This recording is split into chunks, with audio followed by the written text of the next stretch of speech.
Inside खबरों के लिए सब्सक्राइब करें फ्लेम मीडिया और उसके बाद बेल आइकन को प्रेस करें ताकि सबसे पहले आपको मिले एक्सक्लूसिव खबरें।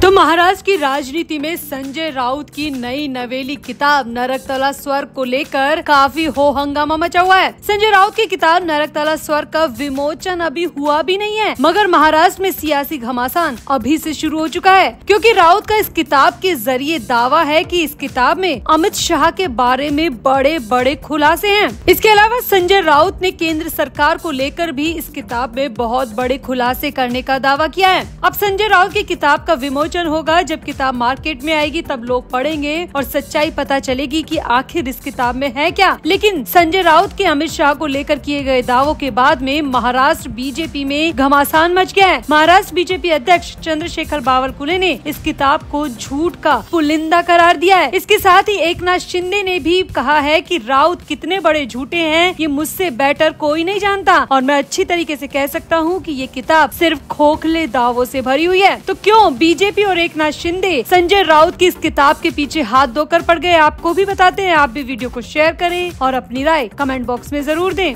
तो उद्धव ठाकरे के सांसद संजय राउत की किताब पर सियासी घमासान मच गया है। बीजेपी के नेता लगातार इस किताब पर इंक्वायरी की मांग कर रहे हैं। महाराष्ट्र बीजेपी अध्यक्ष चंद्रशेखर बावनकुले ने तो इस किताब को झूठ का पुलिंदा करार दिया है और कहा है कि इस किताब में जो जो लिखा है उसकी जांच होनी चाहिए, और अगर वो सच नहीं है तो संजय राउत को जेल के पीछे कर देना चाहिए। वहीं बीजेपी के साथ साथ ही शिवसेना प्रमुख और महाराष्ट्र के डिप्टी सीएम एकनाथ शिंदे का बड़ा बयान भी इस किताब को लेकर आया है। शिंदे ने कहा कि बाला साहब ठाकरे खुद नरेंद्र मोदी का समर्थन करते थे, अब उन्हीं की पार्टी के नेता बाल ठाकरे की विचारधारा छोड़ पीएम मोदी पर आरोप लगा रहे हैं। न्यूज एजेंसी ANI से बात करते हुए एकनाथ शिंदे ने कहा कि बाल ठाकरे ने खुद खुलेआम नरेंद्र मोदी को सपोर्ट किया था। पीएम मोदी हिंदुत्व की विचारधारा को आगे बढ़ाने वाले शख्स हैं। वो जब गुजरात के मुख्यमंत्री थे तब बाला ठाकरे ने उन्हें खुलेआम समर्थन दिया था, क्योंकि उन्हें पता था कि नरेंद्र मोदी एक सच्चे देशभक्त हैं, वो राष्ट्र को आगे बढ़ाने वाले नेता हैं। इसीलिए राज्य और देश दोनों को पीएम मोदी की जरूरत है। तब भी बाल ठाकरे को ये बात पता थी, इसीलिए वो नरेंद्र मोदी और अमित शाह के पीछे हमेशा सपोर्ट बनकर खड़े रहे। एकनाथ शिंदे ने कहा कि न सिर्फ नरेंद्र मोदी बल्कि बाल ठाकरे अमित शाह के विचारों से भी काफी प्रभावित थे और उनकी हिंदुत्व वाली विचारधारा को वो पूरे देश के लिए लागू करना चाहते थे। इसीलिए उन्होंने खुलेआम समर्थन दिया था कि पीएम मोदी को प्रधानमंत्री बनना चाहिए और अमित शाह को भी देश की बागडोर में बड़ा हिस्सा मिलना चाहिए। एकनाथ शिंदे ने आगे कहा कि नरेंद्र मोदी जो करते हैं खुलेआम करते हैं, अमित शाह जो करते हैं खुलेआम करते हैं, छुप छुप कर बंद दरवाजों के पीछे कुछ नहीं करते। आज देश को आगे बढ़ाने और पाकिस्तान को मुंह तोड़ जवाब देने का काम किसने किया है? ये काम सिर्फ प्रधानमंत्री मोदी ने किया है और इसके अलावा कोई और कर ही नहीं सकता। इसीलिए बाला साहब ठाकरे के विचार यही थे,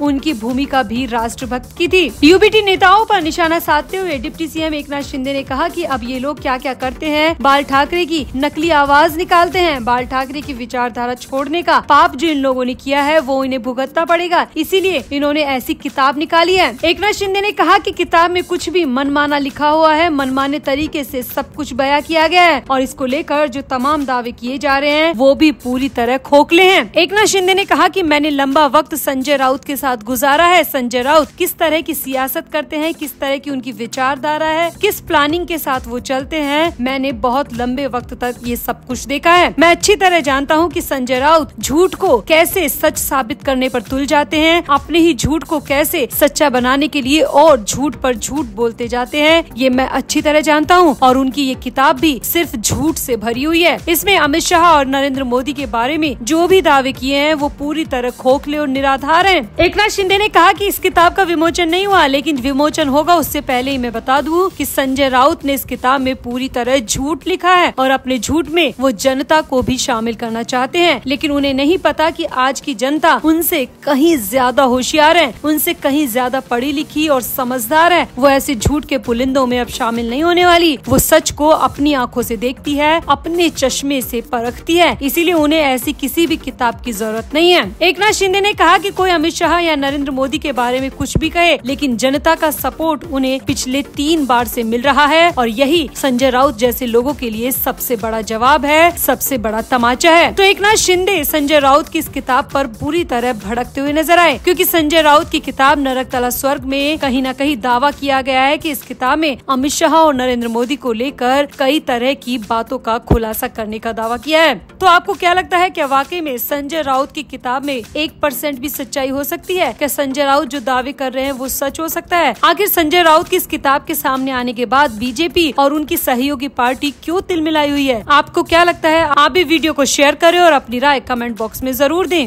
तो महाराष्ट्र के नेता और राज्यसभा के सदस्य संजय राउत ने केंद्र सरकार पर, मोदी सरकार पर और खासकर पीएम मोदी और गृह मंत्री अमित शाह पर जोरदार हमला किया है। संजय राउत ने भारत पाकिस्तान के बीच हुए सीज फायर को मुद्दा बनाकर पीएम मोदी पर हमला किया है। उन्होंने कहा कि जैसे श्री राम जी जब वनवास गए थे तब अयोध्या का राजकाज प्रभु राम के खड़ाऊ रखकर चलाया जा रहा था, क्या वैसे ही अब मोदी भी ट्रम्प के जूते रखकर भारत को चला रहे हैं? संजय राउत इतना ही नहीं रुके। संजय राउत ने आगे कहा कि जो भारत गुलामी में ब्रिटेन से नहीं डरा, आज मोदी के राज में ट्रम्प से डर गया। मोदी ने देश को बदनाम किया है। मोदी को और अमित शाह को तुरंत अपने पद से इस्तीफा दे देना चाहिए। संजय राउत यही नहीं रुके। संजय राउत ने आगे कहा, ट्रम्प के खिलाफ कुछ भी बोलने की हिम्मत देश के प्रधानमंत्री की हो ही नहीं रही है। वो अभी भी गुलामी की बेड़ियों में बंधे हैं और ये गुलामी की बेड़ियां ट्रम्प के नाम की बंधी है। संजय राउत ने कहा कि ट्रम्प बार बार पूरी दुनिया के सामने भारत को बदनाम करते हुए कह रहे हैं कि उनकी वजह से युद्ध विराम हुआ है। वो कौन होते हैं ऐसा बोलने वाले? मोदी और अमित शाह को इस्तीफा दे देना चाहिए। देश से माफी मांगनी चाहिए। जो शहीद हुए हैं उनसे माफी मांगनी चाहिए। उनके परिवारों से माफी मांगनी चाहिए। संजय राउत ने कहा कि मोदी देश से झूठ बोल रहे हैं। हमारी फौज की टांग खींचकर पीछे लाया जा रहा है। बार बार ट्रम्प कह रहे हैं कि उनकी वजह से युद्ध विराम हुआ है, लेकिन पीएम मोदी उनके खिलाफ एक शब्द बोलने की हिम्मत नहीं दिखा पा रहे।